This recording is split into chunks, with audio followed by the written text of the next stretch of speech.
Ingatan tak kartu kuning pemasang kartu merah. Apa? Hotel hello. Lah, lu ada berapa? Lu sudah ada tambahan untuk babak. Hana itu musim anu, kena satu sama ya. Sekarang kamu jalankan. Oh, yang tahu juga ada untuk review juga ya. Mari kan. Udah bawa aja. Oke. Mana kamu lagi? Oke.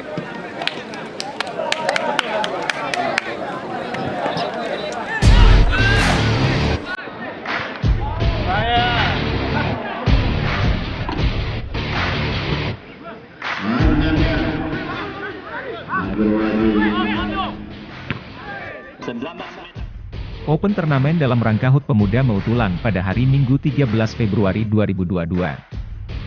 Dalam pertemuan ini ada dua tim berhadapan antaranya, Neutra FC versus Persija sementara satu lagi Persebaya berhadapan dengan Persepas.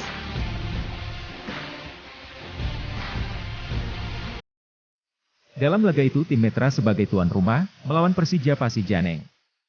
Tim Persija dari Pasijaneng bukanlah pemain biasa. Sangat berhati-hati pasalnya, tim dari Persija adalah pemain inti yang diturunkan. Permainan terus bergulir, akan tetapi nasib berkata lain. Metra FC berhasil mencetak gol di babak pertama.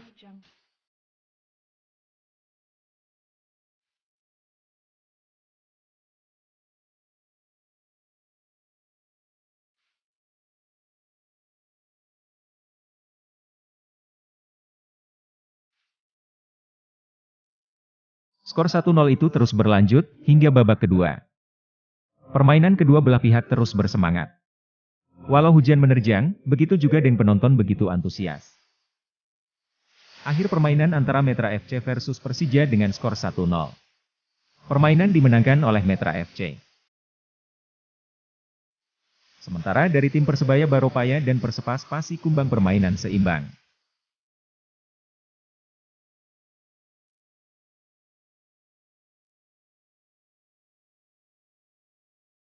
Sehingga full time dan wasit meniup peluit panjang menandakan permainan berakhir, skor masih sama 0.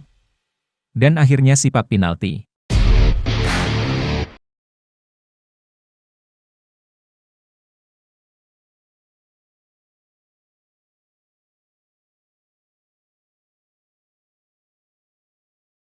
Persepas dari Pasi Kumbang memenangkan pertandingan sehingga Persebaya Baropaya harus menerima kekalahan. Video ini bisa dilihat di YouTube. Atau bisa akses di www.rincongvideo.com. Rincong Video, media online yang memberi informasi dan mencerdaskan bangsa.